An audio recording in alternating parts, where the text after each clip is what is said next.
नमस्कार साथियों, आप सभी का स्टूडेंट 91 के इस ऑनलाइन प्लेटफॉर्म पर मैं अमित आप सभी का हार्दिक स्वागत करता हूं। साथियों, हम सभी आज की क्लास में पढ़ने वाले अधिगम चैप्टर पर बात करेंगे, जो आप सभी के पेपर के लिहाज से बात किया जाए तो बहुत इंपॉर्टेंट होने वाला है। जितने भी साथी अगर बात करें सीटेट की तैयारी कर रहे होंगे, चाहे पेपर 1 की तैयारी कर रहे हैं या पेपर 2 की तैयारी कर रहे हैं, जिसमें से प्राइमरी या जूनियर की दोनों के लिए बहुत महत्वपूर्ण है और यह अधिगम चैप्टर बहुत ही महत्वपूर्ण होने वाला है। अधिगम जिसे हम लर्निंग के नाम से जानते हैं, अगर लर्निंग की बात किया जाए, अधिगम की बात करें तो आप सभी के लिए बहुत महत्वपूर्ण है। यहाँ से क्वेश्चन बनाए जाते हैं, बहुत बेहतरीन क्वेश्चन आते हैं, तो हम सभी सीखने वाले हैं, समझने वाले हैं और देखने वाले हैं किस प्रकार के क्वेश्चन रखे गए हैं और हर क्वेश्चन इंपॉर्टेंट होंगे। कम से कम आपकी अगर पीआरटी या जूनियर पर हम बात करें तो कम से कम 3 से 4 क्वेश्चन यहाँ से अधिगम चैप्टर से देखने को मिलते हैं। अगर पहला प्रश्न आप सभी की स्क्रीन पर इस प्रश्न को देखने का प्रयास कीजिएगा, क्या इसमें से राइट आंसर बन सकता है। बहुत अच्छा प्रश्न है। कहे अगर इस बात क्वेश्चन की बात करें, पहला क्वेश्चन आपसे कर रहा है, निम्न में से अधिगम की कौन सी दशा पर विद्यालयों में सबसे अधिक बल देना चाहिए। अधिगम की कौन सा ऐसा दशा है, मतलब कौन सा ऐसा प्रोसेस है, एक प्रक्रिया है जिस पर विद्यालय को ज्यादा जो है जोर देना चाहिए। कर प्रवेश से सहभागिता द्वारा कौशल और ज्ञान का अर्जन, विषय वस्तु को रटना, कर दूसरों का निष्क्रिय अनुकरण या उद्दीपन अनुक्रिया संबंधों द्वारा व्यवहार का अनुबंधन। तो इसमें से क्या राइट ऑप्शन होने वाला, इसे हम ध्यान दीजिएगा। कर विद्यालयों को सबसे किस पर बल देना चाहिए, अधिगम की कौन सी दशा है। करा कि आपसे बी ऑप्शन का अगर चर्चा करें तो विषय वस्तु को रटना कह रहा है। आप जानते हैं रटना अपने आप में क्या है, निगेटिव है। चाहे एनसीएफ हो, चाहे आरटी हो, चाहे एनईपी हो, सभी जो है रटने का विरोध करते हैं, इसलिए बी ऑप्शन नहीं बनेगा। सी ऑप्शन में करा दूसरों का निष्क्रिय अनुकरण, तो आप जानते हैं निष्क्रिय वैसे भी गलत है और आपको कह रहा कि निष्क्रिय अनुकरण कर रहा है। अनुकरण निष्क्रिय तो करना ही नहीं है पहली बात, और निष्क्रिय तो अपने आप से वैसे गलत है। उद्दीपन अनुक्रिया की बात किया, स्टिमुलस रिस्पॉन्स की बात व्यवहारवादी करते हैं और जो आप वर्तमान में चल रहा बाल केंद्रित शिक्षा या जो उद्दीपन अनुक्रिया पर बात नहीं करता है, या किस पर बात करता है, यह बात करता है कि बच्चों को किसी भी तरीके से सृजनात्मकता और रचनात्मकता की तरफ उससे प्रोसेस के तौर पर आगे बढ़ाया जाए। तो कहीं ना कहीं उद्दीपन अनुक्रिया के आधार पर स्टिमुलस कहीं ना कहीं वह उद्दीपक दिखाकर अनुक्रिया करने की बात एक लालच वाली प्रक्रिया हो जाएगी और यह ज्यादा दिन तक टिकने वाला है नहीं। तो राइट ऑप्शन क्या होगा, ए ऑप्शन। प्रवेश से सहभागिता द्वारा, जो उसकी एनवायरमेंट है उसके साथ सहभागिता द्वारा कौशलों और ज्ञान का अर्जन करके सीखेगा तो बच्चा बेहतर सीखेगा, इसलिए प्रश्न संख्या 1 का ए ऑप्शन राइट है। नेक्स्ट प्रश्न अगर हम बात करें, प्रश्न संख्या 2 में बात करें, कर अधिगम अधिक सार्थक और प्रभावशाली होता है अगर मुख्यतः वह कैसा हो। ध्यान दीजिएगा, कौन सा अधिगम जो है सबसे ज्यादा इफेक्टिव और सबसे बड़ा मीनिंगफुल होगा, ऐसा आपसे पूछ रहा है, वह अधिगम कैसा होना चाहिए। करा कि अगर वह शिक्षक निर्देशित होगा, जब वह शिक्षक निर्देशित होगा कैसे अधिगम इंपॉर्टेंट हो सकता है या इफेक्टिव हो सकता है, कभी नहीं हो पाएगा, क्योंकि शिक्षक थोड़ी ना पढ़ने गया, शिक्षक पढ़ाने गया है, बालक पढ़ेगा और जब तक बाल केंद्रित नहीं होगा, विद्यार्थी केंद्रित नहीं होगा, तब तक वह बेहतर नहीं हो सकता है। इसलिए ए ऑप्शन क्या है, गलत है। बी ऑप्शन कह रहा है सहपाठियों द्वारा निर्देशित हो। अच्छा, सहपाठी क्या पढ़ रहा है, बच्चा पढ़ रहा है, वह स्टूडेंट पढ़ रहा है जिसको उसके लिए प्रभावशाली होना चाहिए कि सहपाठी के लिए, सहपाठियों का यहाँ पर कोई रोल है नहीं। कह रहा पाठ पुस्तक केंद्रित, तो पाठ पुस्तक होना ही भी नहीं चाहिए, क्योंकि पाठ पुस्तक पर केंद्रित करेंगे तो एक कीड़ा, आपको किताबी कीड़ा नहीं बनाना है, एक और सामाजिक तौर पर एक अच्छा व्यक्तित्व वाला इंसान बनाना है, इसलिए स्वनिर्देशित होना चाहिए। आपका राइट आंसर है सेल्फ डायरेक्टेड होना चाहिए। प्रश्न संख्या 2 का डी ऑप्शन। आगे चलिएगा, प्रश्न संख्या 3 में करा है, निम्न में से कौन सी विचारधारा बच्चों के अधिगम में अवरोध करेगा। कौन सा ऐसा विचारधारा है जो बच्चे के लर्निंग में अवरोध करता है, रुकावट पैदा करेगा, ऐसा आपसे कह रहा है। ए ऑप्शन में त्रुटियां अधिगम की प्रक्रिया का एक हिस्सा है। बी ऑप्शन में अधिगम करता हूं, करा कि अधिगमकर्ताओं के लिए त्रुटियां करना एक लज्जाजनक कार्य है। सी ऑप्शन में त्रुटियां अधिगमकर्ताओं की जो संकल्पनात्मक समझ में अंतरालों की जानकारी देता है, या फिर करा कि अधिगमकर्ताओं को डांट के भय के बिना त्रुटियां करने के लिए जो मौके मिलना चाहिए। तो कौन सा अवरोधक काम का करेगा, कौन सा ऐसा है जो रुकावट का काम करेगा, इसका मतलब कहीं ना कहीं इसमें से 3 पॉइंट तो पूरी तरीके से सही है, एक पॉइंट जो है गलत है, वही हमें क्या करना, ढूंढना है। तो त्रुटियां अधिगम की प्रक्रिया का एक हिस्सा है, ये सभी को पता है। त्रुटियां जो है जब आप लर्निंग करेंगे, अधिगम करेंगे, त्रुटियां हो जाता है, और जब त्रुटियां हो जाता है तो इसलिए बोला जाता है भाई एक अधिगम की प्रक्रिया है, या कोई ऐसा नहीं कि बहुत बड़ा कांड हो गया, बहुत बड़ा लफड़ा हो गया है और त्रुटियां हो जाता है। अगर त्रुटियां हो गई तो फिर कोई दिक्कत नहीं है, बच्चा सीख रहा है, इसका मतलब है। तो या तो पॉइंट सही, लेकिन अवरोध का काम जो रुकावट करेगा वही हमें ढूंढना था। कर अधिगमकर्ताओं के लिए त्रुटियां एक लज्जाजनक कार्य है, और जब जानते हैं कोई लज्जाजनक कार्य नहीं होता है, त्रुटियां जब वही करेगा जो सीखेगा, इसलिए जो गलत है वही सही ऑप्शन होगा, बी ऑप्शन राइट है। त्रुटियां अधिगमकर्ताओं की संकल्पना समझ में अंतरालों की जानकारी देता है, एकदम सही है। उसे जो कॉन्सेप्चुअल जो अंडरस्टैंडिंग है उसके अंतरालों की बात करें उसमें जो है जानकारी देती है, और आपका डी ऑप्शन भी सही है। बिना डांट से बच्चों को जो है बिना त्रुटियों मतलब बिना भय से बच्चों को सीखने के मौके देना चाहिए, डरबाद धमकाना नहीं चाहिए। तो राइट ऑप्शन होगा प्रश्न संख्या सेकंड का, प्रश्न संख्या थर्ड का जो राइट ऑप्शन होगा बी ऑप्शन। आगे चलिएगा, आपके सामने एक कथन दिया गया है, इस कथन को देखिएगा, क्या आपका राइट ऑप्शन बन सकता है। कथन सामने है, का अर्थपूर्ण अधिगम के लिए नई सामग्री को बच्चे की मौजूदा ज्ञान से जोड़ना जरूरी है। बी ऑप्शन में करा तर्क में करा अधिगम एक रेखी तरीके से होता, सही विकल्प चुनिए। करा ए ऑप्शन में करा ए और आर दोनों सही है, आर व्याख्या करता एक ही। बी ऑप्शन में करा ए और आर दोनों सही लेकिन आर व्याख्या नहीं करता एक ही। करा ए सही है लेकिन आर गलत है, और फिर कह रहा आपसे, और लास्ट वाला आपसे कह रहा है कि भाई साहब इनमें से कोई नहीं सही है। कौन सा आपका करेक्ट ऑप्शन बनेगा, इससे आप लोग ध्यान दीजिएगा। अगर प्रश्न संख्या हम फोर्थ की चर्चा करें भाई, तो करा कि अर्थपूर्ण अधिगम के लिए नई सामग्री को बच्चे के मौजूदा ज्ञान से जोड़ना जरूरी है, एकदम सही है। अगर लर्निंगफुल अधिगम कराना है, मीनिंगफुल लर्निंग कराना है, तो नई सामग्री जो आप सिखा रहे हैं उसे पुरानी जानकारी से रिलेट करना पड़ेगा। इसका मतलब कथन पूरी तरीके से राइट है। अच्छा, तर्क में कहा कि अधिगम एक रेखी तरीके से होता है। आप जानते अधिगम एक रेखी तरीके से कभी नहीं होता है, अधिगम एक चक्री तरीके से होता है। इसका मतलब कहीं ना कहीं आपका जो या पार्ट लिखा है, तर्क जो लिखा है, यह तर्क है गलत। और जब तर्क गलत है, कथन सही है, तो राइट ऑप्शन क्या होना चाहिए, ऑप्शन संख्या सी होना चाहिए, क्योंकि ए सही है लेकिन आर क्या है, गलत ऑप्शन है।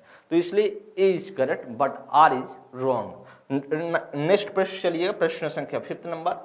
कर अधिगम आपके सामने है, अधिगम सबसे अधिक प्रभावशाली और अर्थपूर्ण होगा अगर कैसा होगा। आपसे कह रहा अधिगम जो लर्निंग है सबसे ज्यादा इफेक्टिव और मीनिंगफुल तब कब होगा जब वो ऐसा होना चाहिए। करे या संदर्भित रूप से हो, या संदर्भित रूप में हो, या अधिगमकर्ता प्रदर्शन उन्मुख हो, या करा कि आपके अधिगमकर्ता बाह्य कारकों से प्रेरित हो, या फिर आपका जानकारी असंबंधित खंडों में प्रस्तुत की जाए।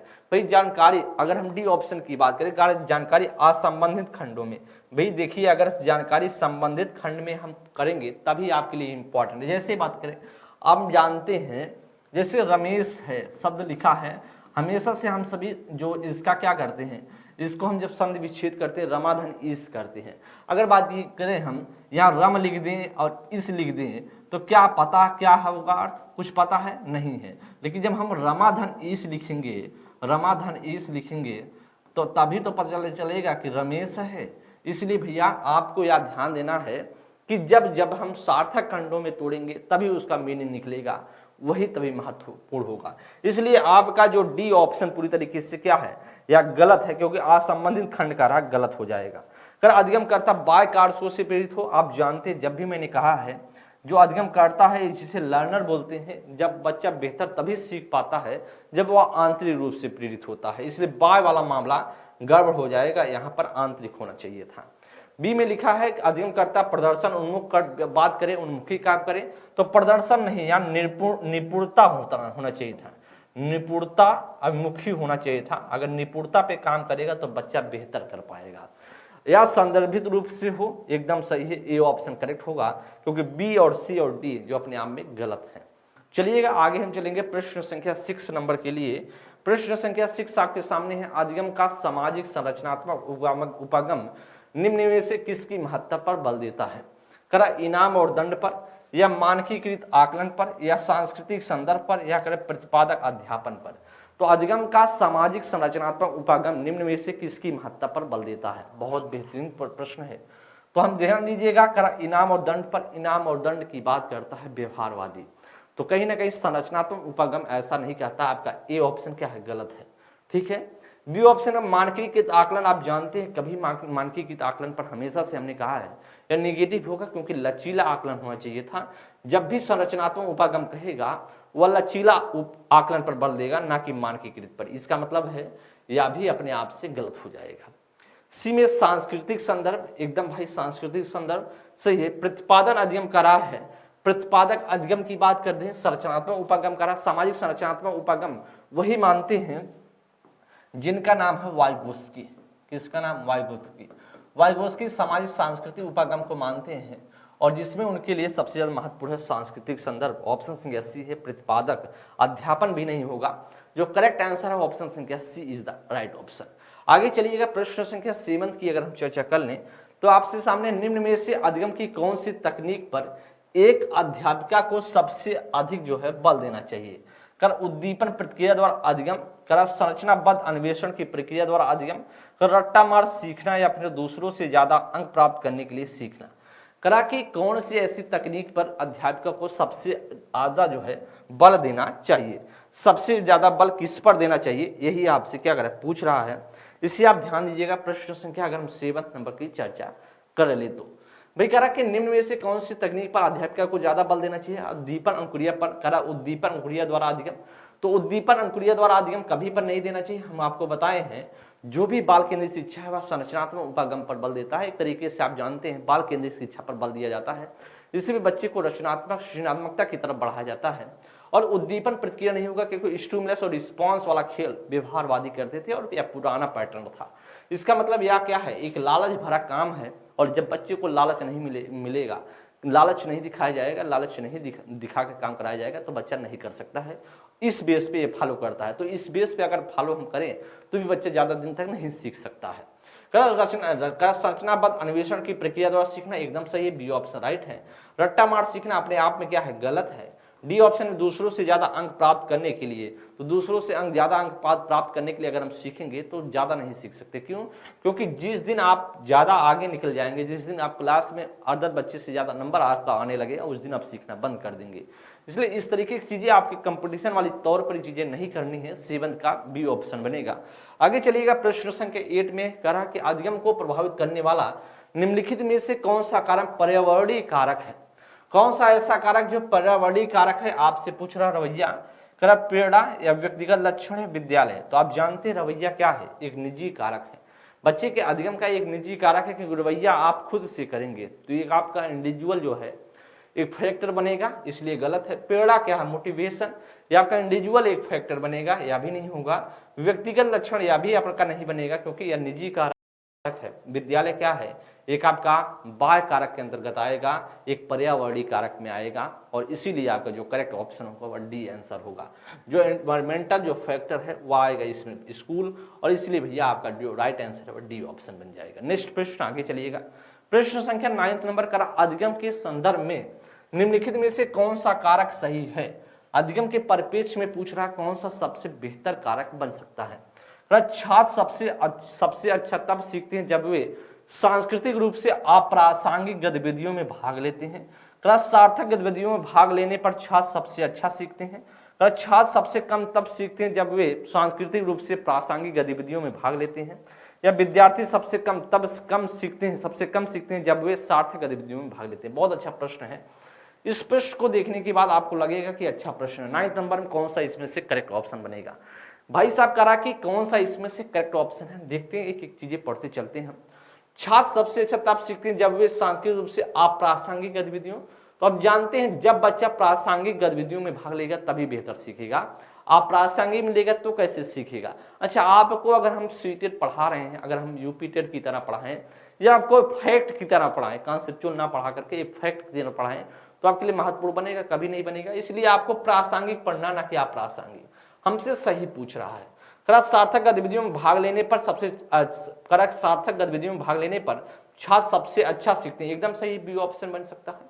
छात्र सबसे कम तब सीखते हैं जब वे सांस्कृतिक रूप से प्रासंगिक गतिविधियों में भाग लेते हैं, तो अधिक सीखते हैं, कम कैसे सीखते हैं? इसका मतलब यह भी सेंटेंस गलत लिखा है।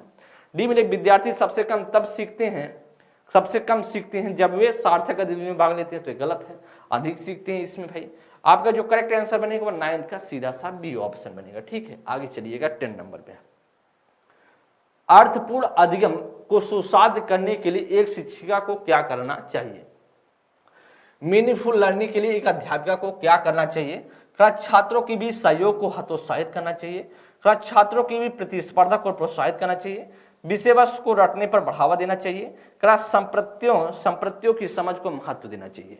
बहुत अच्छा प्रश्न है। अगर प्रश्न संख्या हम 10 की चर्चा करें भैया, तो देख पा रहे होंगे एक शिक्षिका को किस पर ज्यादा जोर देना चाहिए। कर छात्रों के बीच सहयोगात्मक रूप से हतोत्साहित करना चाहिए। आप जानते हैं जब बच्चा सहयोगात्मक रूप से एक बच्चे से सहयोग करके सीखता है तो उसे प्रोत्साहित करना चाहिए, हतोत्साहित नहीं, गलत है।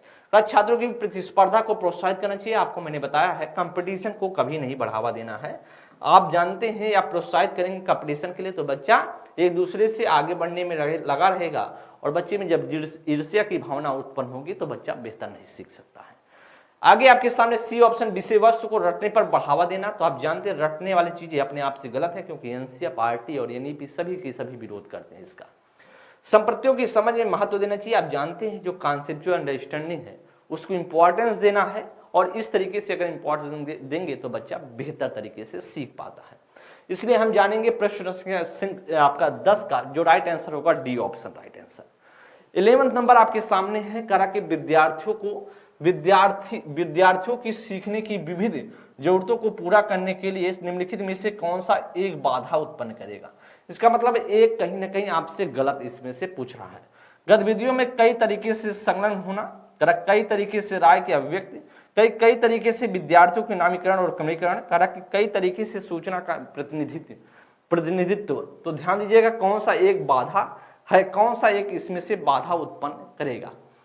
भैया ध्यान दीजिएगा आपसे इसमें से एक गलत पूछ रहा है ना। गतिविधियों में कई तरीके से संलग्न होना, गतिविधियों एक्टिविटीज में कई तरीके से हम संलग्न होंगे, जुड़ाव करेंगे तो हम अच्छा सीख पाएंगे, इसलिए कोई बाधा नहीं करेगा। ए ऑप्शन तो सही है ना। बी ऑप्शन में कई तरीके से राय की अभिव्यक्ति, तो सही है, कई तरीके से तरह से आपके राय की अभिव्यक्ति, आपके राय को पूछ करके काम में होगा तो बाधा नहीं उत्पन्न होगा, या तो सही है।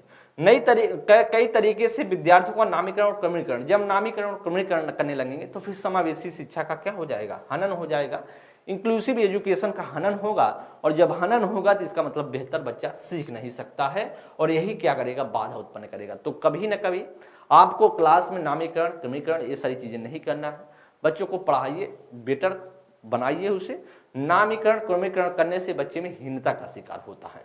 कई तरीके की सूचना का प्रतिनिधित्व, तो ये सही है, इन्फॉर्मेशन का आप प्रोवाइड करिए, उसको बच्चों को दीजिए, ये आपके लिए सही होगा, बाधा उत्पन्न नहीं करेगा। लेकिन जो इसमें से बाधा उत्पन्न करेगा ऑप्शन संख्या सी है। आगे चलेंगे प्रश्न संख्या 13 नंबर। सार्थक सीखने के लिए निम्न में से क्या महत्वपूर्ण है। सार्थक सीखने के लिए सबसे महत्वपूर्ण निम्न में से क्या होगा। क्लास में कक्षा में प्रतिस्पर्धी संस्कृति का विकास करना। तो आप जानते हैं कंपटीशन वाला माहौल क्रिएट करना आप में मामला गलत होगा, प्रतिस्पर्धी वाला मामला गलत है। बच्चों के विचारों और अनुभवों को जगह देना, यह तो सही है। आपका राइट आंसर बनेगा जब बच्चों के विचारों को, अनुभव को जब हम महत्व देंगे तो बच्चा बेहतर सीख पाए। जानकारी को पृथक खंडों में प्रस्तुत करना, यह भी क्या मामला गड़बड़ है। कि आपके सामने है, ऐसे उदाहरण देना जो विद्यार्थियों के सामाजिक संदर्भ से संबंधित नहीं है। जब बच्चे से इन्वायरमेंट से संबंधित नहीं होगा तो बच्चा बेहतर सीख सकता है क्या, कभी नहीं सीखेगा। आप उलूर फुलूर के एग्जाम्पल देंगे तो बच्चा कैसे सीखेगा, बच्चे को नहीं पता है। बच्चे के आपको बोला जाता है बार बार कि जो छोटे बच्चे हैं उनको बच्चे के इन्वायरमेंट से जुड़ा हुआ एग्जाम्पल देंगे तो बेहतर सीखेंगे, चाहे वह छोटा बच्चा हो या बड़ा बच्चा हो। जो उसके इन्वायरमेंट से देखा रहेगा उससे ज्यादा बच्चा कोरिलेट कर पाता अपने ज्ञान को। इसलिए जो राइट आंसर है प्रश्न संख्या 12 का वह बनेगा बी ऑप्शन। 13 नंबर को क्वेश्चन को देखिएगा, सीखने के सामाजिक सांस्कृतिक संदर्भ में, सामाजिक संदर्भ में, सीखने के सामाजिक संदर्भ में के संबंध में निम्नलिखित में से कौन सा कथन सही नहीं है। इसका मतलब एक कथन इसमें से होगा गलत, कोई ना कोई इसमें 4 ऑप्शन में से एक गलत होगा, वही हमें गलत निकालना है, कौन सा भाई गलत होगा। संप्रेषण व अंतःक्रिया सीखने के लिए महत्वपूर्ण है, या तो सही है। जो आपके कम्युनिकेशन है और इंटरेक्शन है ये दोनों आपके सीखने सिखाने के लिए जरूरी है, यह बात तो पूरा तरीके से सही है, लेकिन हमें ढूंढना है गलत। सीखने के सभी कार्य व्यक्ति द्वारा उनके दिमाग में किया जाता है, क्या उनके दिमाग में किया जाता है, यही मामला बिगड़ेगा। आगे चलते हैं हम सभी। विद्यार्थी स्कूल में अपनी संस्कृति से बहुत कुछ समझ कर ले आते हैं, एकदम सही। विद्यार्थी बहुत अपने कल्चर से सीख कर लाते हैं, यह भी पॉजिटिव है। जब विद्यार्थी एक दूसरे से सहायता करते हैं, सहयोगात्मक रूप से काम करते हैं तो उनका अधिगम सुदृढ़ होता है, मजबूत होता है, प्रबलित होता है, परिष्कृत होता है, एकदम सही है।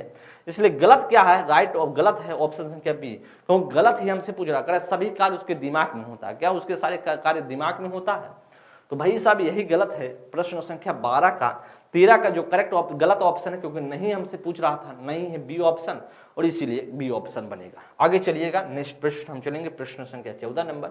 निम्नलिखित में से कौन सी स्थिति विद्यार्थियों के अधिगम और चिंतन को सुसाध्य करेगी? कौन सा इसमें से शुद्ध अधिगम को सुसाध्य करने वाला है? ऐसी परिस्थितियां बनाना जहां विद्यार्थी निष्क्रिय शुरू होता है। कैसा ऐसा माहौल क्रिएट कर देना जहां विद्यार्थी निष्क्रिय शुरू होता है। इसका मतलब क्या है आपका? यह गलत है। अच्छा होना चाहिए विद्यार्थियों की चर्चा में भागीदारी को हतोत्साहित करना चाहिए। आप जानते हैं चर्चा को हतोत्साहित नहीं करना है, प्रोत्साहित करना है। इसका मतलब यह भी भाई साहब सेंटेंस अपने आप में गलत है। कैसे ऑप्शन को कट करना है इसे आप सीखिए। मेरे साथ आपको यही सीखना है, ऑप्शन को कैसे हटाना है। क्योंकि आपको आए चाहे मत आए, आपको कॉन्सेप्ट क्लियर रहेगा ना, तो आप अपने आप से आंसर को ढूंढ लेंगे और अपने राइट आंसर को करके आएंगे। करेक्ट भाई साहब। विद्यार्थियों को अपने स्वयं के सीखने को नियंत्रण रखने के लिए प्रतिबंधित करना। आप जानते हैं स्वयं को सीखने के लिए प्रतिबंधित कर देंगे तो बच्चा कैसे सीख पाएगा? एक लिमिट में, नियंत्रण में सिखाएंगे तो बच्चा नहीं सीख सकता है। इसका मतलब यह भी गलत है। विद्यार्थियों को व्यवहारिक गतिविधियों में प्रदान करना है। एकदम सही आपका। बच्चे को जब व्यवहारिक गतिविधियां आप प्रदान करेंगे तो बच्चा बेहतर सीख पाएगा, अपने आप को ढाल पाएगा उस परिस्थिति के थ्रू। प्रश्न संख्या 15 नंबर, निम्नलिखित में से कौन सी रणनीति बच्चों को सार्थक रूप से सीखने के लिए प्रेरित में सहायक नहीं है? इसका मतलब एक सेंटेंस इसमें से गलत है, वही हमें ढूंढना है। निपुणता उन्मुख लक्ष्यों को प्रोत्साहित करना है, तो या तो सही है, निपुणता उन्मुख करना चाहिए भाई। निपुण बच्चे को बनाएंगे उसके लिए हमें प्रोत्साहित करना है। सहयोगी शिक्षण लोकाचार भी पॉजिटिव है। सकारात्मक विद्यार्थी शिक्षा संबंध को बढ़ावा देना। जो सकारात्मक जो पॉजिटिविटी है उसको, जो शिक्षक और शिक्षार्थी के बीच इंटरेक्शन हो रहा है, संबंध बन रहा है, एक अंतःक्रिया कर हो रहा है, उसको हम सहायता देंगे, यह भी सही है। विद्यार्थियों में क्षमता को स्थायी देखने के लिए प्रोत्साहित करना। अच्छा, बच्चे को स्थिर देखने के लिए, अगर फिक्स देखने के लिए हम क्या काम करते हैं क्या? अगर फिक्स बच्चे का हो जाएगा ज्ञान तो मामला हो जाएगा बिगड़। इसलिए आपका जानते हैं यही मामला गलत है। आपको बच्चे को लगातार कुछ ना कुछ सीखते रहना चाहिए। फिक्स कर लेगा तो फिर आपको पता है ज्ञान कभी जब रुकता है ना तो ज्ञान वो बेकार हो जाता है। रुकना नहीं चाहिए, ज्ञान लगातार बढ़ाते रहना चाहिए अपने आप को, उसको कुछ ना कुछ पढ़ते रहना चाहिए, सीखते रहना चाहिए आपको। प्रश्न संख्या 15 जो होगा वह ऑप्शन संख्या डी होगा, क्योंकि गलत हमसे पूछ रहा था। देखिए एक इन्फॉर्मेशन है, वह इन्फॉर्मेशन है आपके लिए।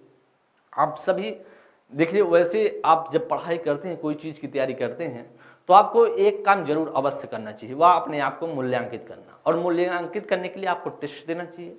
अगर आपको टेस्ट देना है तो वह टेस्ट आप सभी के लिए Study 91 Pro पर अवेलेबल है, आप सभी दे सकते हैं। अगर किसी अदर एग्जाम की तैयारी करें तो भी आप सभी इससे जुड़ सकते हैं, आपके लिए बहुत महत्वपूर्ण होगा। साथ ही साथ अगर आप लोग गूगल पर सर्च करते हैं www.study91pro.com तो वहां पर भी आप लोग जुड़ करके टेस्ट दे सकते हैं। साथ ही साथ आपको पता है बिहार स्टेट का जो पेपर होता है वो कंप्यूटर बेस्ड होता है, ऑनलाइन मोड में होता है, तो फिर आपके लिए सबसे महत्वपूर्ण बनेगा, क्योंकि ऑनलाइन जब पेपर देते हैं तो उसी हिसाब से आपका माइंड सेटअप हो पाता है। तो आप सभी जरूर इससे एनरोल हो सकते हैं, जुड़ सकते हैं। अगर आपको बेहतर लगे तो आप जरूर अच्छे से यहाँ पर जुड़ करके अपने टेस्ट मूल्यांकन जरूर कीजिएगा।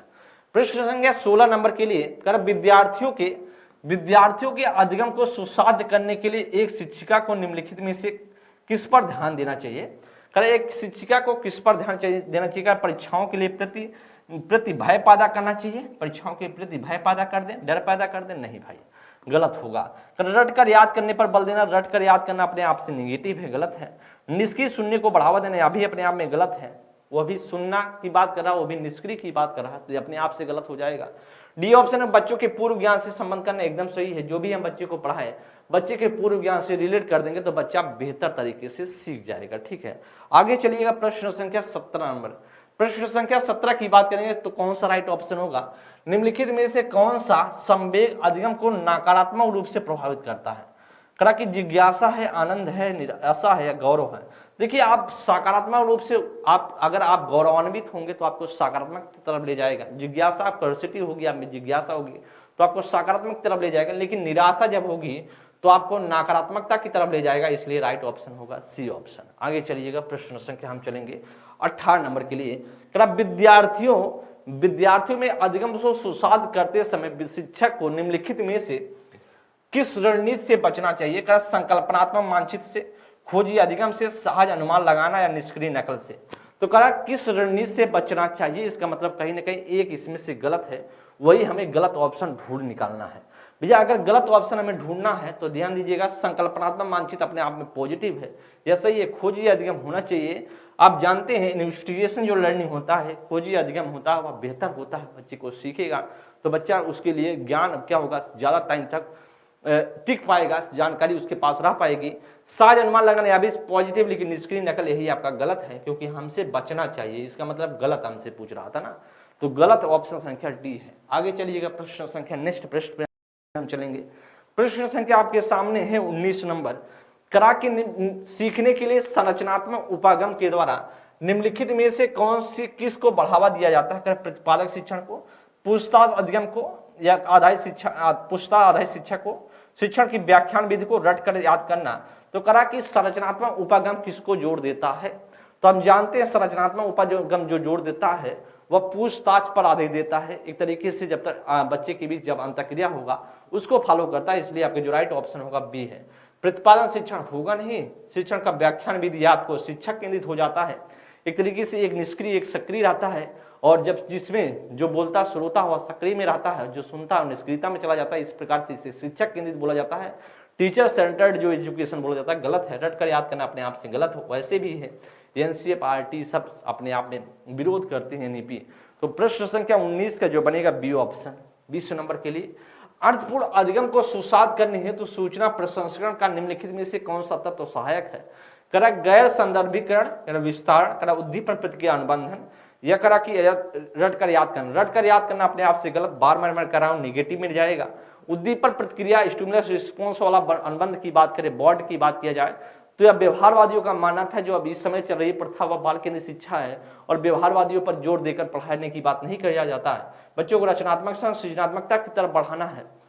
करा विस्तार एकदम सही है, आपका राइट ऑप्शन होगा बी ऑप्शन। गैर संदर्भित अपने आप से गलत होगा, क्योंकि जो भी पढ़ाया जाए वह संदर्भित होना चाहिए। नहीं गैर संदर्भित से क्या मतलब है? गैर संदर्भित पढ़ाएंगे तो बच्चे का कोई विकास ही नहीं होगा। जो करेक्ट ऑप्शन 20 का बनेगा बी ऑप्शन। नेक्स्ट प्रश्न है 21 नंबर के लिए। विद्यार्थियों के अधिगम को सुसाध करने के लिए एक शिक्षिका द्वारा विद्यार्थियों को कक्षा चर्चा और अन्य गतिविधियों में भाग लेने से क्या करना चाहिए? रचनात्मक हतोत्साहित करना चाहिए, अर्थपूर्ण हतोत्साहित करना चाहिए, सहयोगात्मक प्रोत्साहित करना चाहिए, अर्थहीन प्रोत्साहित करना चाहिए। देखिए क्या बच्चे को अगर हम सेंटेंस बने हतोत्साहित कभी करना चाहिए क्या? अपने आप से हतोत्साहित जो रहेगा वो गलत हो जाएगा, क्योंकि यह निगेटिव पार्ट है। अपने आप से यहाँ पर हतोत्साहित या भी अपने आप से निगेटिव हो जाएगा। यहाँ पर क्या है? यहाँ पर अर्थहीन है, अर्थमान होता तो सही होता। प्रोत्साहित यहाँ सही था, यहाँ भी, इसलिए आपका जो करेक्ट बनेगा वह सी ऑप्शन बनेगा, क्योंकि पॉजिटिविटी की तरफ ले जाना है। अन्य गतिविधियों यहाँ पर होना जो हो जाएगा अन्य सहयोगात्मक गतिविधियां में भाग लेने से बच्चों को क्या करना चाहिए? प्रोत्साहित करना चाहिए, प्रोत्साहित करना चाहिए। ऐसा अगर हम फिल करेंगे तो सेंटेंस सही बनेगा, और ऐसा सिर्फ ऑप्शन संख्या सी आपका सही कर सकता है, और आपका 21 का सी ऑप्शन बनेगा। आगे चलिएगा प्रश्न संख्या 22 नंबर। यहाँ पर भी आपको फिल करना है, देखते हैं कौन सा सेंटेंस फिल किया जा सकता है। यहाँ पर 2 सेंटेंस फिल करना है। करा कि कौन सा वातावरण की स्थापना विद्यालय में अधिगम को एक अनिवार्य हिस्सा है। करा सहयोगात्मक सकारात्मक, प्रतिस्पर्धात्मक उबाऊ, रचनात्मक यांत्रिक और भयपूर्ण और चुनौतीपूर्ण। तो भयपूर्ण हो जाएगा तो मामला बिगड़ेगा, क्योंकि बच्चों को डराना धमकाना नहीं है। यांत्रिक है अपने आप से गलत है। यहाँ पर प्रतिस्पर्धा अपने आप से गलत हो जाएगा, जो भी रहेगा राइट ऑप्शन ए है। अगर हम इसको फिल भी करेंगे तो भी आपका सही सेंटेंस बन जाएगा। यहाँ पर अगर हम बात करें सहयोगात्मक, अगर हम लिखा जाए सहयोगात्मक और सकारात्मक लिखा जाए, सहयोगात्मक और सकारात्मक वातावरण की स्थापना विद्यालयों में अधिगम का एक अनिवार्य हिस्सा है। राइट ऑप्शन क्या बनेगा? ऑप्शन संख्या ए इज द राइट ऑप्शन, जिसे हम बोलते हैं कोऑपरेटिव और जो है कोऑपरेटिव। आपका राइट ऑप्शन बनेगा भाई साहब 22 का ए ऑप्शन। आगे चलिएगा प्रश्न संख्या 23 में। अधिगम एक तब प्रभावी होता है जब, अधिगम कब प्रभावी होता है? ए ऑप्शन में करा, या बाहरी प्रेरकों द्वारा निर्देशित होता है। आपको मैंने बताया जब बाहरी प्रेरकों द्वारा निर्देशित होगा तो अधिगम क्या महत्वपूर्ण होगा? कभी नहीं हो सकता। आप जानते हैं जब भी अधिगम तभी प्रभावी होगा जब आंतरिक प्रेरक के द्वारा होगा। यहाँ पर आंतरिक बनना चाहिए था, इसलिए ए ऑप्शन क्या गलत है। कर या प्रतिस्पर्धा को बढ़ावा दे, तो प्रतिस्पर्धा अपने आप से निगेटिव है, क्योंकि कंपटीशन बढ़ाना है नहीं। विद्यार्थियों के लिए अधिगम लक्ष्य पूरी तरीके से शिक्षक द्वारा तैयार होना चाहिए। जब शिक्षक के लक्ष्य तैयार करेगा तो फिर शिक्षक थोड़ी ना बैठ रहा है पेपर में, विद्यार्थी बैठ रहा है, तो बच्चे के हिसाब से सारी चीजें होनी चाहिए। इसलिए सी ऑप्शन भी अपने आप से गलत है, बी ऑप्शन तो गलत है ही। विद्यार्थियों को अधिगम लक्ष्य स्वयं निर्धारित करने के लिए अवसर देना चाहिए, और एकदम सही बात है, ऑप्शन संख्या D is the right option. आगे चलिएगा प्रश्न संख्या 24 नंबर पर। प्रभावी अधिगम हेतु निर्देश के लिए प्रासंगिक बिंदु क्या होना चाहिए? इफेक्टिव लर्निंग के लिए कि जो निर्देश इंटरेक्शन का जो देने के लिए बात किया जाए, उसका जो प्राइमरी पॉइंट है क्या होनी चाहिए? असफलता का डर, क्या असफलता का डर, आपको बार बार असफलता का डर डरवाना चाहिए बच्चे को कि भाई साहब असफल हो जाएंगे, ऐसा करेंगे तो बच्चा कभी सीख नहीं सकता है। इसी असफलता का डर अपने आप से गलत है, प्रारंभिक बिंदु है ही नहीं, या तो अपने आप से हटा ही दे तो ठीक है, पूरी तरीके से निगेटिव है। बच्चों के सामाजिक सांस्कृतिक परिवेश एकदम सही है, जब बच्चे को हम उसके सामाजिक सांस्कृतिक परिवेश से पढ़ाएंगे, सोशियो कल्चर इन्वायरमेंट देंगे, तो बच्चा बेहतर तरीके से सीख पाएगा। सबसे बेहतरीन है प्रभावी अधिगम के लिए बच्चे की सामाजिक सांस्कृतिक परिवेश में सिखाएं।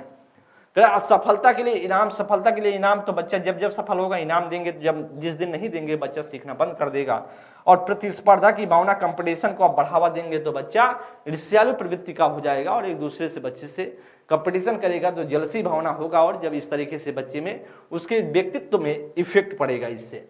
प्रश्न संख्या 25 नंबर, निम्नलिखित में से कौन विद्यार्थियों के बीच सार्थक सीखने को बढ़ावा नहीं देता है? कौन सा ऐसा है जो सार्थक सीखने को बढ़ावा नहीं देता है, ऐसा आपसे करा है, इसका मतलब एक निगेटिव है, वही निगेटिव आपको ढूंढना है। अन्वेषण या तो बढ़ावा देता है, बातचीत अंतःक्रिया या भी बढ़ावा देगा, संज्ञान भी देगा, लेकिन निष्क्रिय अवलोकन नहीं देगा। निष्क्रियता अपने आप में गलत है और इसीलिए भाई साहब निगेटिव है, ऑप्शन संख्या डी, प्रश्न संख्या 25 का डी ऑप्शन बन जाएगा। आगे चलिए प्रश्न संख्या आपके सामने 26 नंबर है। जब सीखी जाने वाली सामग्री कैसी हो तो विद्यार्थी बेहतर सीखते हैं? कि जटिल और व्यापक हो तब सीखते हैं, मौजूदा ज्ञान से जुड़ी हो तब सीखते हैं, या अव्यवस्थित और संगठित हो तब सीखते हैं, या फिर उनके सामाजिक सांस्कृतिक संदर्भ से भिन्न हो तब सीखते हैं? बताइएगा बेहतर बच्चा कब सीखता है? भाई जटिल और व्यापक होगा तो बच्चा सीखेगा। अगर हम बहुत बड़े कठिन आपको क्वेश्चन दे दिए और आपके उससे कोई रिलेट ही ना हो आपके कंपटीशन, जैसे आप सीटेट का तैयारी कर रहे हैं, आपको हाई लेवल का, आपको पीएचडी लेवल का जो चीजें हैं, जो आपको एमए लेवल की चीजें हैं, उसको हम दे दें और व्यापक जटिल दे दें, तो उसका कोई फर्क है क्या? उसका कोई इफेक्ट पड़ेगा? कभी नहीं पड़ेगा। और आपको उसी के अनुरूप देना चाहिए, जिस लेवल की आप तैयारी करें, जिस लेवल की आपकी मानसिकता है, उस हिसाब की चीजें आपको प्रोवाइड करनी चाहिए। जटिल और व्यापक देंगे तो फिर उससे कोई सीख नहीं सकता, बेहतर नहीं सीखते। मौजूदा ज्ञान से जुड़ी एकदम सही है, जब मौजूदा ज्ञान से जुड़ी हुई चीजें आपको सिखाया जाएगा तो आप बेहतर तरीके से सीख पाएंगे, क्योंकि आप उससे जुड़ सकते हैं। आप व्यवस्थित और असंगठित हो, आप व्यवस्थित रहेगा तो भी बच्चा अच्छे तरीके से नहीं सीख सकता, असंगठित रहेगा तो भी बच्चा नहीं सीख सकता है, क्योंकि जब भी व्यवस्थित और संगठित रहेगा तब हम बेहतर तरीके से सीखते हैं। डी ऑप्शन में उनके सामाजिक संस्कृति से भिन्न हो, तो हम जानते हैं उनसे जुड़ा होगा सामाजिक संस्कृति से, तो आप बच्चा सीखता है, इसलिए आपका यह भी क्या है, गलत है। भैया प्रश्न संख्या 26 का बी ऑप्शन बनेगा। तो रिलेटेड टू जो है एक्साइटिंग जो नॉलेज आपका जुड़ा होना चाहिए। प्रश्न संख्या 27 नंबर है। विद्यार्थियों के लिए अधिगम को सार्थक बनाने के लिए एक शिक्षिका को निम्न में से क्या करना चाहिए? पाठ्य पुस्तक सामग्री के रट कर याद रखने पर जोर दे, व्यवहार अनुकूलन के लिए उत्तेजना प्रतिक्रिया संघ को नियोजित करें, विद्यार्थियों को प्रेरित करने के लिए मूर्त पुरस्कारों का अक्सर प्रयोग करें, के अनुभवों को चिंतन और मनन करने के लिए अवसर प्रदान करें। तो कि इसमें से सार्थक बनाने के लिए अधिगम को शिक्षिका को क्या करना चाहिए? पाठ्य पुस्तक सामग्री को रट कर याद करने पर जोर देना। तो भैया साहब पाठ्य पुस्तक को याद करके अब रटवा करके बच्चे को बेहतर सिखा सकते हैं? कभी नहीं सिखा सकते, इसलिए आपका यह पॉइंट गलत है। व्यवहार अनुकूलन के लिए उत्तेजना प्रतिक्रिया, आपको मैंने बताया स्टिमुलस और रिस्पॉन्स अब बेहतर नहीं है, क्योंकि बाल केंद्रित शिक्षा बच्चे को सृजनात्मकता की तरफ, बच्चे को क्रिएटिविटी बनाना है, क्रिएटिव बनाना है, बच्चे को एक सृजनात्मक बालक बनाना है, बच्चे में कुछ अलग कर पाए, इसलिए बच्चों को क्रिएट करना है। यह अपने आप में क्या होगा, यह भी गलत होगा, क्योंकि व्यवहारवादियों का पहले प्रथा था, अब व्यवहारवादियों की बात नहीं मानी जाती है। विद्यार्थियों को प्रेरित करने के लिए अमूर्त पुरस्कारों को अवसर देना, तो हमने बताया कि भाई मूर्त पुरस्कार आप बार बार पुरस्कार देके बच्चे को नहीं सिखा सकते, किसी इंसान को नहीं सिखा सकते हैं। जिस दिन उसी पुरस्कार नहीं मिलेगा उस दिन बच्चा नहीं सीखेगा। कि अनुभवों पर चिंतन और मनन के लिए कि अवसर देना एकदम सही है, उसकी जो एक्सपीरियंस है उस पर चिंतन और मनन करने के लिए अवसर देना चाहिए। प्रश्न संख्या 27 का डी ऑप्शन बनिएगा। आगे हम चलेंगे प्रश्न संख्या 28 में। अधिगम के संदर्भ में निम्न में से कौन सा कथन सही है? कर परीक्षाएं ये अधिगम का चरम लक्ष्य है। अच्छा भैया, क्या आप अधिगम के लिए अगर परिपेक्ष में आपसे पूछा जाए तो परीक्षाएं ही आपके जीवन का सब कुछ उद्देश्य है, परीक्षा देना ही सब कुछ है क्या? अच्छा, मुझसे पूछा जाए कि परीक्षा देना सब कुछ है आपके लिए, हम कहेंगे एकदम नहीं है। क्यों? क्योंकि परीक्षा देकर के हम तो उब गए हैं, सब उब गए हैं, क्योंकि परीक्षा कोई नहीं देना चाहता है। पता ये कोई परीक्षा देना चाहता है? अगर आपसे पूछा जाए हम परीक्षा आपका लेंगे तो कहेंगे आप परीक्षा सही ले लीजिए, नहीं लेंगे। भाई एक आप अच्छे मनुष्य बनिए ना, आप एक अच्छे जानकार बनिए, एक आप जानकारी आपके पास रहेगी तो आप परीक्षा कितना भी हो जाए, कभी भी किसी भी टाइम आपकी परीक्षा ली जाएगी तो आप अच्छे तरीके से पास हो जाएंगे। लेकिन आप परीक्षा के लिए ही सीखेंगे तो कभी नहीं पास हो सकते, क्योंकि उसमें अलग अलग तरीके से अड़चन आ जाएंगी, मामला बिगड़ जाएगा और आपका व्यक्तित्व तो उस तरह का नहीं निखर पाएगा। इसलिए क्या है, आपका ए ऑप्शन गलत है। अधिगम एक निष्क्रिय प्रक्रिया, तो आप जानते हैं अधिगम एक सक्रिय प्रक्रिया है, आपको पूरी तरीके से पता है, इसलिए यहां से ही मामला गड़बड़ा गया। आगे हम कहें जरूरत नहीं है, संलग्नता की कोई जरूरत नहीं। भाई आप जानते हैं अधिगम एक सक्रिय प्रक्रिया है जिससे जुड़ना जरूरी है। भाव के अधिगम प्रक्रिया पर कोई प्रभाव नहीं पड़ता है। भाव जो आपके हैं, जो आप कहना चाहते हैं, उसका अधिगम पर कोई प्रभाव नहीं पड़ता। क्यों नहीं पड़ता? बहुत कुछ प्रभाव पड़ता है। भाई सी ऑप्शन भी गलत है। अधिगम एक जटिल प्रक्रिया एकदम सही है, एक सक्रिय और जटिल प्रक्रिया है, साथ ही साथ जिसमें अधिगम करता सक्रिय संलग्नता होनी चाहिए और सक्रियता के साथ जुड़ेगा तो अधिगम बेहतर कर पाएगा। 28 नंबर का जो बनेगा वो ऑप्शन संख्या डी है। 29 में कहा भाई साहब अधिगम प्रक्रिया के बारे में निम्नलिखित में से कौन सा कथन गलत है? इसका मतलब आपको एक गलत इसमें से ढूंढना है। अधिगम एक निरंतर प्रक्रिया है, एकदम सही है। अधिगम प्रक्रिया में त्रुटियां और गलतियां अप्रासंगिक है, यही मामला बिगड़ गया। आप जानते हैं जब आप अधिगम करते हैं तो आपसे गलतियां और त्रुटियां हो जाती हैं, या एक प्रासंगिक मामला है, एक अप्रासंगिक नहीं है। हो जाएगा भाई, जब हम सीखेंगे तो होगा। अच्छा, आप भी सीखते होंगे तो होता होगा, हम भी पढ़ाते हैं, पढ़ाते हैं, सब कुछ कर रहे हैं, तो हमसे भी गलतियां होती हैं। तो ये तो जो मनुष्य है उससे गलतियां होंगी, कोई हम सब मशीन तो है नहीं। कि देखिए माइंड है, माइंड कब किस हिसाब से चले बस उस पर होता है, कितना आप उस पर मेहनत किए, वर्क किए हैं। जितना आप मेहनत करेंगे उतना आपसे गलतियां कम होने के चांसेस रहेंगे।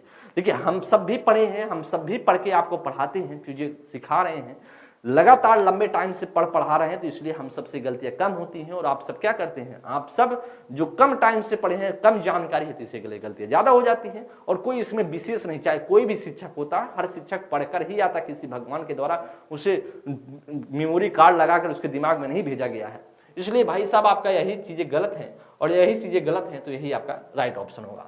अधिगम व्यक्तिगत और पर्यावरणीय कारकों पर आधारित है, एकदम सही है। अधिगम जो है उसके इंडिविजुअल और उसके साथ साथ उसके एनवायरमेंटल फैक्टर पर आधारित होता, सही है। अधिगम एक चक्रीय रूप से चलता है और रेखीय रूप से नहीं, एकदम बात बहुत अच्छा करा है।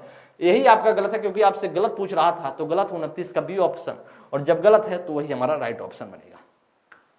आज का अंतिम प्रश्न, इसे आप देखिएगा, बहुत अच्छा प्रश्न है।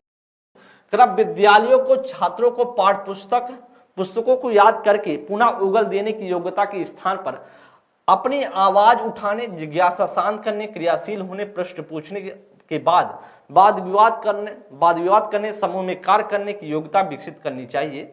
कारण में करा अधिगम का स्वरूप क्रियाशील और सामाजिक है, सही विकल्प को चुनना है। करा ए और आर दोनों सही है, आर व्याख्या करता एक ही। करा ए और आर दोनों सही है, आर व्याख्या नहीं करता एक ही। करा ए सही है लेकिन आर गलत है, ए और आर दोनों गलत है। क्वेश्चन को देखिए, बहुत अच्छा प्रश्न है। विद्यालयों को छात्रों में पाठ्य पुस्तक याद करके, जो बच्चों विद्यालय है ना, विद्यालय में जब बच्चों को पढ़ाया जा रहा है, विद्यालय में तो जो बच्चों को पढ़ाया जा रहा है सेम को सेम कहिए मत कि बच्चा उगुल दे, वही चीजें वही जो आपने पढ़ा है वही में बता दे। बच्चे को ऐसा बनाइए, इस तरह का ज्ञान दीजिए कि बच्चा अच्छे तरीके से वह वाद विवाद पर आधारित हो, एक ज्यादा ज्ञान सुदृढ़ मजबूत हो, इस तरीके पर जोर देना चाहिए। और एकदम पूरी तरीके से क्या है, कथन जो लिखा है पूरी तरीके से सही है। कथन को पढ़ेंगे तो आपको लग ही जाएगा कहीं ना कहीं वाद विवाद, समूह में कार्य करने और योग्यता विकसित करने पर जोर देने की बात कर रहा है, न कि उगल देने पर बात कर रहा है। तो एकदम सही है, जो भी बच्चे को ज्ञान बताएं वह सुदृढ़ प्रज्वलित हो, एक तरीके से वह बच्चे के कॉन्सेप्ट को क्लियर करे, इस तरीके का ज्ञान होना चाहिए, नहीं कि रटी रटाई चीजें। तो आपका कथन सही है। कारण में भी करा कि जो अधिगम का स्वरूप होता है वह क्रियाशील होता है, करके सीखने पर जोर देता है, और कहीं ना कहीं सामाजिक प्रक्रिया होता है, आपको पता भी होगा। अधिगम एक सामाजिक और कहीं ना कहीं क्रियाशील प्रक्रिया तो है ही। तो आपका कथन और कारण दोनों सही है, और जो कारण है वो कथन को संतुष्ट भी कर रहा है, इसलिए राइट ऑप्शन क्या बनेगा, ऑप्शन संख्या ए ऑप्शन। तो साथियों, आप सभी के सामने हम 30 प्रश्नों के माध्यम से आपको अधिगम चैप्टर समझाने की कोशिश की है, लर्निंग चैप्टर बताने की कोशिश किए हैं कि किस प्रकार के क्वेश्चन आपके पेपर में आते हैं, चाहे पेपर 1 की तैयारी कर रहे हो या पेपर 2 की तैयारी कर रहे हैं, दोनों के लिए बहुत महत्वपूर्ण और बहुत यूनिक है। यहाँ से प्रश्न बनाए जाते हैं, आपको लगा भी होगा कैसे क्वेश्चन आते हैं। और मेरे द्वारा जो क्वेश्चन रखे गए थे वो पीआरटी और कहीं ना कहीं आपके जूनियर दोनों को कलेक्शन करके क्वेश्चन रखने का प्रयास किया गया था। अगली के सेशन में हम कुछ नए चैप्टर के साथ आप सभी के सामने हाजिर होंगे। तब तक के लिए साथियों, आप सभी पढ़ते रहें, स्वस्थ रहें, मस्त रहें। Thank you class, thank you so much.